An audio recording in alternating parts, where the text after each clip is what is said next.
He's enjoying the Fidelity app. It's bringing him enjoyment. Oh yes, because he can check his balance, he can make payments, he can top up his airtime, he can pay bills, and he can even talk to Kukua, the WhatsApp banking assistant. And so he's excited. You can be like him by calling 0544. Actually, you can simply send hi. You don't even need to call. Send hi via WhatsApp to 0544 315500, or visit the App Store or the Google Play Store to download the Fidelity mobile app. We make it happen with Fidelity Bank, because together we're more. And of course, Total Petroleum Ghana PLC, also proud to be associated with the newspaper review, dedicating our many awards to our valued customers, saying thank you to our hard-working service staff for your loyalty. Thanks for making us number one.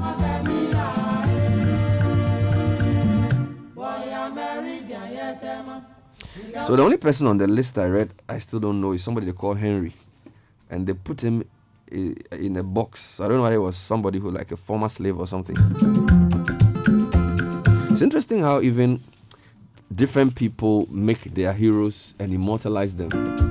So, for example, I was thinking, if we were to create a list of Ghanaians or Africans, and we said, okay, who can inspire runners, who can inspire tennis players, who can inspire public speakers, who can inspire politicians, who can inspire journalists. So they have Oprah, they have Jordan, they have Maya Angelou, they have Muhammad Ali, MLK, George Washington Carver, great inventor, Booker T. Washington. You know, would we, and this is a very balanced list. You know, you have men and women, you have young and old, you have all kinds of people. Of course, they're all African American. Maybe we should think about doing that. This is immortalization. Good morning, Koki. How are you doing? Oh, Bernardino, I'm all right. How are you doing? I can feel it's like there's some relief. The court is over, so we can go back to normal life. The court. Yeah. So now, but people still waiting for that? I don't know, because I think at least for the programming purposes. Okay. Yes. Don't forget that this year we've been doing election petition most of the time. We've also been doing the vetting. Yeah. So a lot of normal, as quote unquote, programs have been put on hold. That's true. At least part of that is out of the way. Hopefully the vetting will be more interesting from the next few days. You're rolling your eyes. Good morning, Kojo. How are you doing? Good morning, Bernard. I'm well. Have you lost hope with the vetting? Have you lost interest in the vetting? Because the way you roll your eyes, like this vetting. Anyway, I won't even put you on the spot. Great Friday, lots of things to do. Monday is a holiday, by the way. Yes. So you can allocate the weekend properly. There's a lot you can do. I like that one day is a holiday.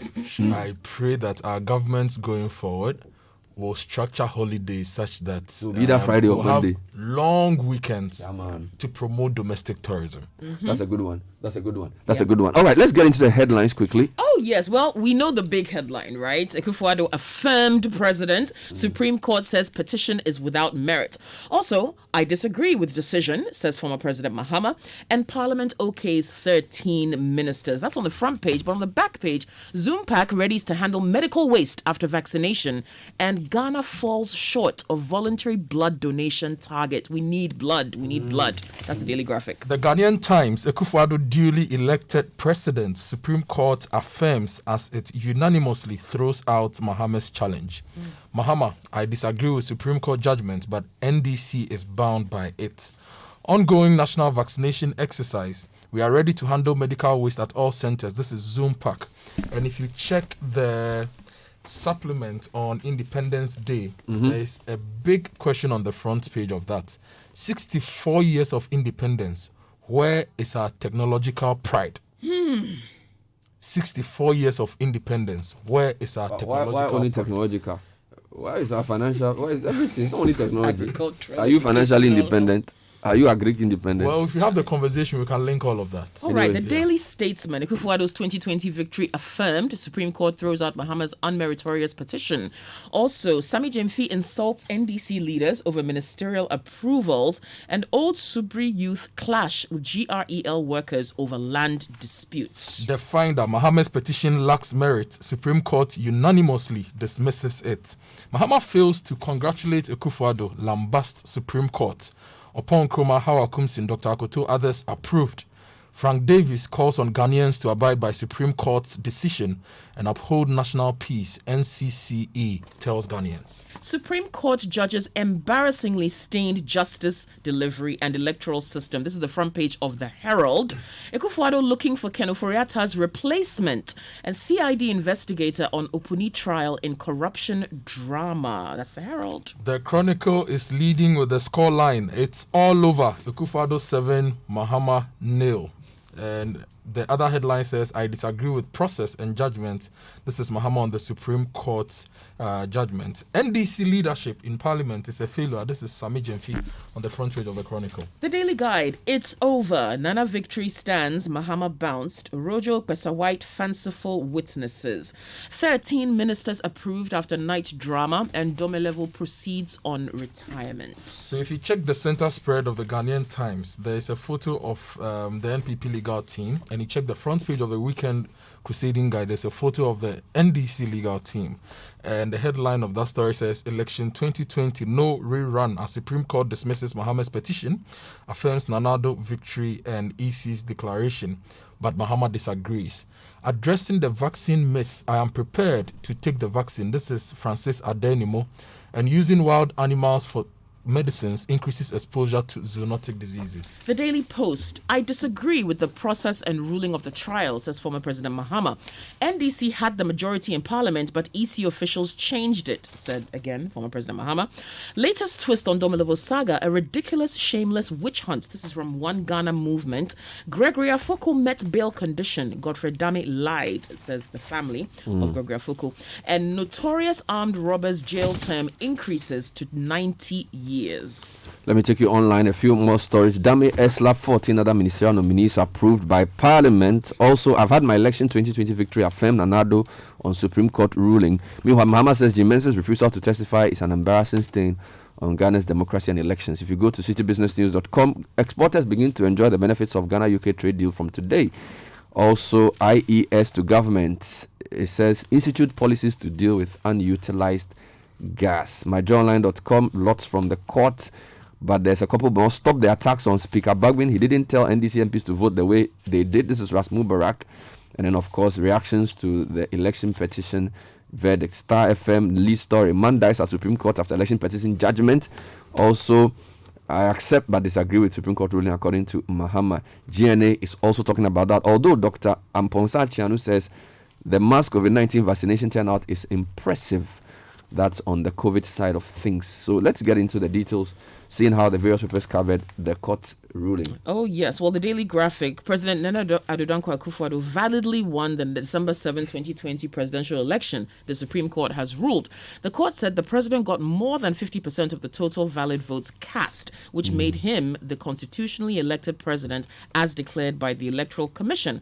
Consequently, the court yesterday dismissed a petition challenging the constitutionality of the declaration made by the chairperson of the EC, Mrs. Jean Adukwe Mensah, on December 9, 2020. It was a unanimous decision by a 7-member panel of the Apex Court, and lawyers for the president were jubilating. They went to Jubilee House yesterday with victory songs soon after the verdict. They had been standing at the entrances to the office of the presidential block singing Methodist Hymn 74, Praise to the Holiest in the Heights. Is it? Yeah. But it was quite a celebratory mood for them. We've also got the angle on former President Mahama, and of course a lot more on the decision by the court, but I'm sure you want to talk about Various some of the other papers angles. have many angles. Yes, here. now if you check the center spread of the Times, it says it was the considered opinion of the judges that even the star witness of President Mahama, Mr. Johnson Esiedun Ketia, the General Secretary of the NDC, admitted under cross-examination that President Akufo-Addo passed the threshold of more than 50% of total valid votes.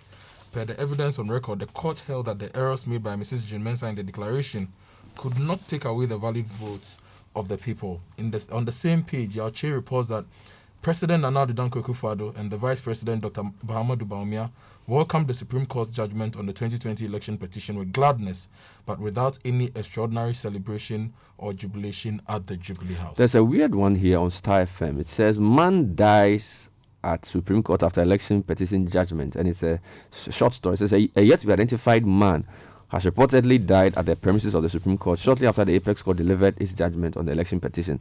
The man who collapsed when the second respondent spokespersons were addressing the media was rushed to the Supreme Court First Aid Department, but reportedly died shortly afterwards. A video shows a police vehicle conveying the remains of the unknown man to the morgue. It's however not known if his collapse was a result of the verdict or simply unrelated, but he did die at the premises. And former President Mahama says he disagrees with the process and the judgment. This is on page 2 of the Chronicle. The story says former President John Dramani Mahama has vehemently expressed his disagreement with the ruling of the Supreme Court that went against his wish to have a rerun of the December 7 presidential polls. Now, according to him, he disagrees with the process of the trial and the ruling of the court. And the former president firmly stated his position during his first address to the media some hours after the ruling of the Supreme Court. Now, he encouraged the NDC not to lose hope and said they should keep working to regain. What I found interesting, he did not congratulate the president and he did not necessarily concede. What he said was that he is bound by the judgment. And I thought that was an opportunity for him to do this so that we all let sleeping dogs lie. I mean, you can disagree with the judgment, but I feel where we've gotten to, there's a way in which you can let people know that it's over.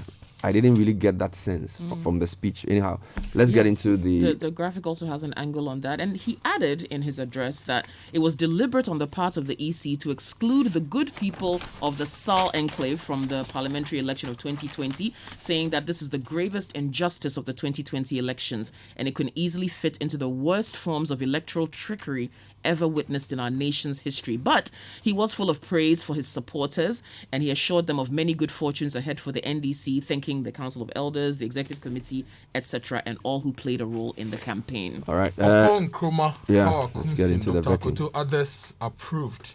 Now, the story is on the page 2 of the Finder.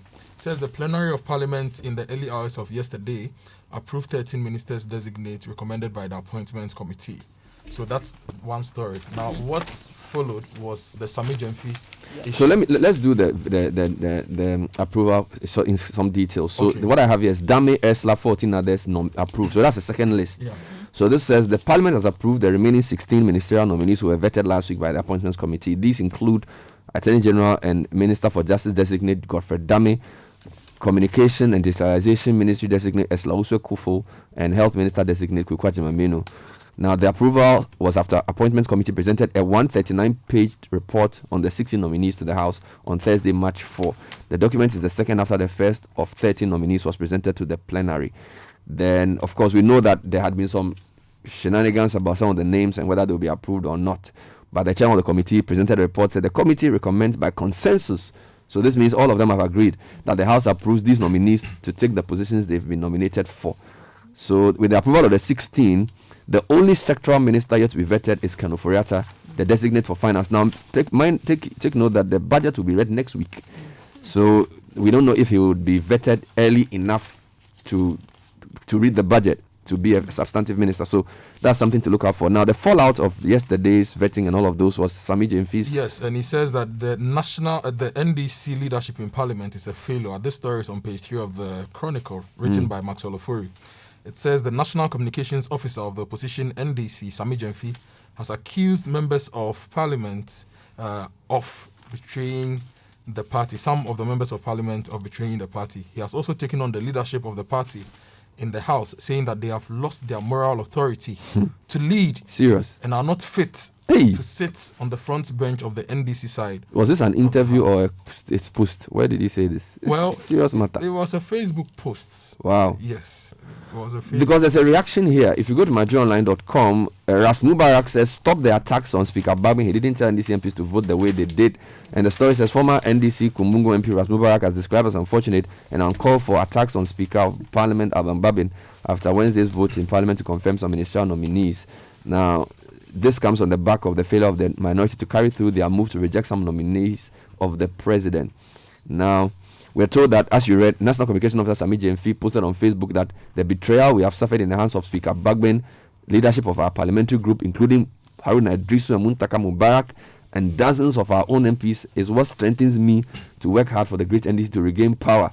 Wow. And then it says, it's about time we understood that we don't have any NDC Speaker of Parliament.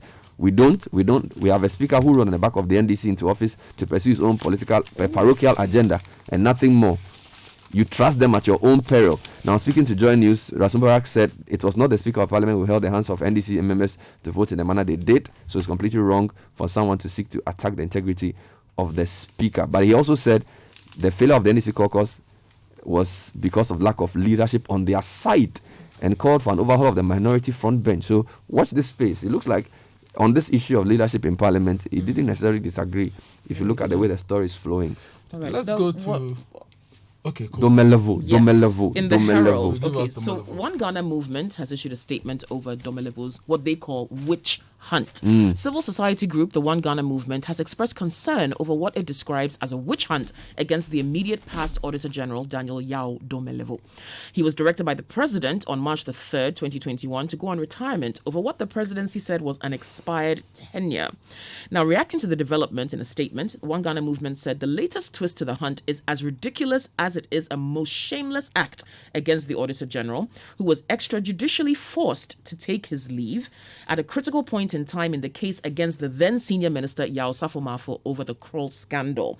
They said the letters of queries issued by the board of the audit service at this time cannot be elevated to any judicial orders preventing Mr. Domelevo from fully exercising his constitutional mandate, even if only for the next 3 months. On the subject of his nationality, the group pointed out that even Dr. Kwame Nkrumah and Jerry John Rawlings had their citizenship questioned by their detractors, and they therefore urged the Auditor General to be unshaken by the recent attempts to smear him. Now, Professor Jimabodi says we should amend the 1992 Constitution to curb the president's powers. This is on page 11 of the Times. The story says Professor Emmanuel Jimabodi, executive director of Afrobarometer, a non-profit organization, has advocated the amendment of Ghana's 1992 Constitution to reduce the executive powers of the president as part of efforts to address the winner-takes-all syndrome.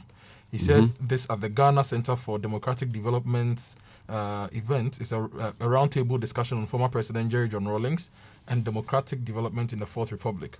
He said the constitutional review was essential and necessary for the existence and continuous progress of the nation. Couple of quick stories. The verdict for the Takoradi girls kidnapping case will be delivered today. There's a good write-up here on the story so far, tracing the history of the girls' disappearance, the arrest of the suspects, and the way the case has gone and where we are today. The finding of the bones, the family's denial, and all of those things. So it's a long-form story. You can get that on our website. There was an interesting prediction by the Ghana Meteo Agency yesterday. And not sure if it's still valid. The story says the Ghana Meteo Agency said that there was a heavy rainstorm expected in most parts of the coastal regions of Ghana between 4 p.m. and 8 p.m. on Thursday. Did it rain in your area? It rained in my area. Not as heavily as I was hoping. But Well, the weather warning issued at 3:30 p.m. said the probability of the occurrence was 70% and that there was going to be heavy to moderate rainstorms. The weather still feels a bit hazy, so maybe it's still lingering. He also said few areas in Ashanti and Western were also going to be affected. When I saw the weather warning, I was really alarmed because I hadn't seen, and this was around 4 p.m. It turns out the rain didn't really come. I don't know. But let's be careful. It could come and cause problems. Okay. It's better to be alert. Let's look at the AMA. They have begun a property validation process. They are capturing all property under the AMA in their books, and they're updating their records to also update the characteristics of the old property. Now, this, the MCE says, is to help the AMA increase their IGFs and raise enough revenue to develop the area. And he was personally on the ground yesterday as staff went around to capture the data digitally. So they are getting into their system the names of property owners, the Ghana Post GPS locations, contact details, property types, as well as capture on existing property, among others. Now, on the technology front, I think the Ghanaian Times special supplement is raising a very important question, and this is written by Cliff Ekufuor. It says 64 years of independence, where is our technological pride? And Cliff writes that on the dawn of independence, March 6, 1957, Osajifo declared at the Polo Grounds that the independence of Ghana will be meaningless unless it's linked to the total liberation of Africa. Now, barely a decade after the declaration, majority of the continents gained their independence. Self-determination has been defined as the process by which a group of people... We don't need all that. What is he saying? What he's basically saying is that we have people like Kantanka doing stuff. We need to be technologically We've seen Malaysia, South Korea, even Brazil, India, Argentina becoming very prominent globally when it comes to technology. Okay. But over the years, we've not really done anything to drive our economic development and our social progress. So we need to pay attention So to technological technology pride. and invest. And he mentions people like Professor Kwabena Frimpong Boateng and the work that he did. Gratis Foundation, which is supposed to be doing a lot of things, the CSIR and all those institutions. And these are really, really important highlights. On the back page of the Daily Graphic, Ghana falls short of voluntary blood donation target. The National Blood Service achieved only 24% of its target of 75% voluntary unpaid blood donation last year due to the impact of COVID-19 and the restrictions on social distancing and all of that. Regular blood donations by donors from low-risk populations is a prerequisite for achieving self-sufficiency in safe blood and blood products for every country. Now, the Chief Executive Officer of the NBS, Dr. Justina Ansa, said the development was impacting negatively on blood stock at the bank. She said that COVID had a very profound effect on us. It affected our collections because senior high schools, which are our major source of supply, were closed down. So they get a lot of blood from senior high school students. All right. Interesting. So she's appealing to the public to donate blood to help people who need it. Somebody's life depends on the national blood stock. So if you can volunteer, please donate. There's a story on GNA about the man in charge of our vaccination expressing satisfaction with the turnout for the vaccination. And later on, I'll share some of the side effects and sort of the things you should experience when you go through the vaccination. Although today I'm feeling fantastic. There's a good story here I want to end with. Citi FM's Jonas Nyabo wins Dubawa fact-checking award. He was one of 6 African journalists recognized for their stories which fact-checked claims made by people, particularly politicians. Now, he emerged as the first runner-up in the Best Fact-Check Award category, jointly with Nigeria's Daily Trust reporter Francis Ilwani. And his award-winning article was false. The Akufo-Addo government has not sent Ghana into HIPIC. And of course, in the last 6 months, he, in collaboration with Citi Newsroom, have been producing up to 33 fact checks and media literacy articles published on our website. I think there's a new thing that's coming through in West African journalism where we are not just reporting what people say, but we're also fact checking the claims and producing timely reports on claims made by duty bearers. Fantastic work, Jonas Nyabo. And I think that's where to end the review. Thank you, Kojo. Thank you, Kokui. Coming up next is the Citi Business News. Stay with us. Hey, Charlie, check this. You don't feel out? The sound of this engine, music to my ears. I tell you. But you